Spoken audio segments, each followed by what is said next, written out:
ศูนย์ส่งเสริมผลิตภัณฑ์ลาวปลอดสารพิษได้มีการพัฒนาและเติบโตขยายตัวอย่างต่อเนื่องในการประกอบส่วนเข้าในการสร้างสรรค์พัฒนาประเทศชาติโดยเฉพาะแม่นเวียกงานของแขนงหยาพืชเมืองลาวรายละเอียดที่ตามได้จากรายงาน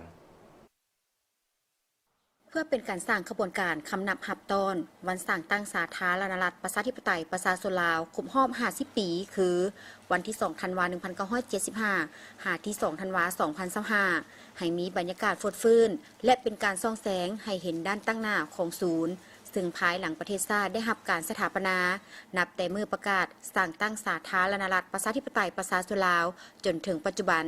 ศูนย์ส่งเสริมผลิตภัณฑ์ลาวปลอดสารพิษก็ได้ปฏิบัติตามแนวทางนโยบายของพรรครัฐโดยศึกษาค้นคว้าตามสูตรตำรายาพื้นเมืองลาวมาปรุงแต่งให้เป็นยาหรือผลิตภัณฑ์สำเร็จรูปเพื่อรับใช้สังคมทั้งสามารถเป็นปัวพยาธิต่างๆและมาฮอดปัจจุบันศูนย์ดังกล่าวได้มีผลิตภัณฑ์จำหน่ายหลายกว่า100ชนิดผลิตภัณฑ์ลาวปลอดสารพิษหรือว่าโรงงานผลิตภัณฑ์ลาวปลอดสารพิษก็มีความภาคภูมิใจและก็ดีอกดีใจ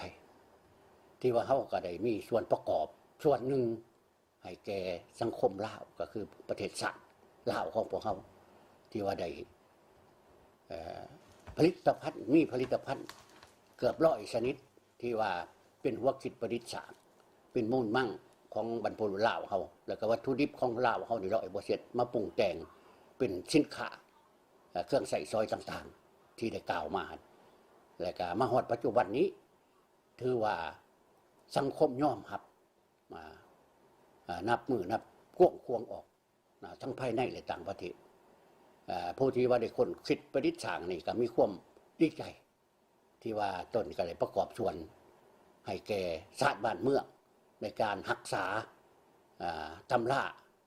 สูตรดั้งเดิมของบรรพบุรุษลาวไว้ถึงว่าอาจจะบ่เทียบเท่ากับต่างประเทศเขาแต่เฮาก็ยืนอยู่ในบรรวาคุณภาพเอาคุณภาพสู่กับความจบความงามสู่กับ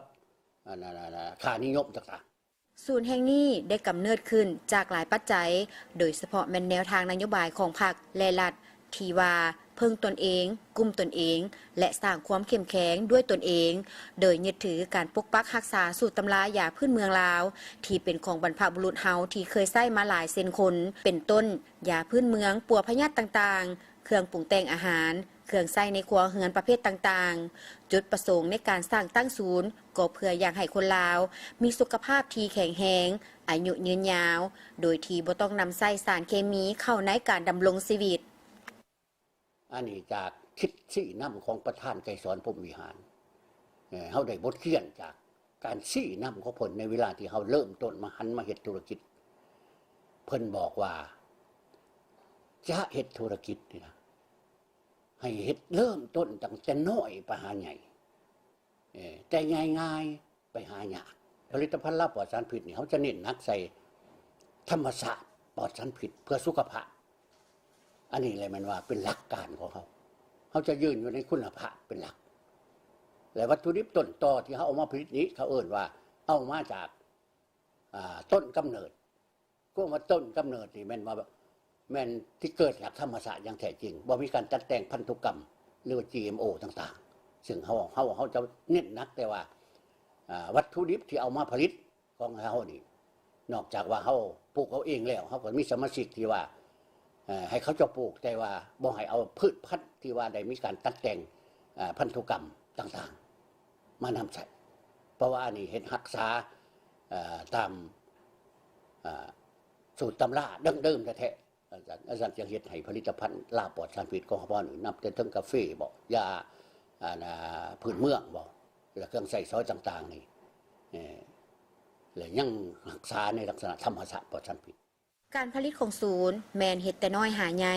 โดยได้พยายามค้นคว้าและเฮ็ดการผลิตนับแต่ปี 2000 เป็นต้นมาได้ทดลองผลิตภัณฑ์ออกจำหน่ายเบื้องการผลิตเฮ็ดแบบครอบครัวมาฮอดปี 2021 ได้จดทะเบียนเป็นโรงงานผลิตภัณฑ์ลาวปลอดสารพิษ ซึ่งปัจจุบันได้นำไส้เครื่องจักรที่ทันสมัยและมีผลิตภัณฑ์หับไส้สังคมหลายกว่า100ชนิดปัจจุบันผลิตภัณฑ์ของศูนย์มีจำหน่ายในทุกแขวงทั่วประเทศและผลิตภัณฑ์เป็นที่นิยมของสังคมผู้ที่สวมใส่เป็นจำนวนหลายทั้งภายในและต่างประเทศโดยเฉพาะประเทศจีนไทยเวียดนามและประเทศอื่นๆทั้งอาเซียนและยุโรป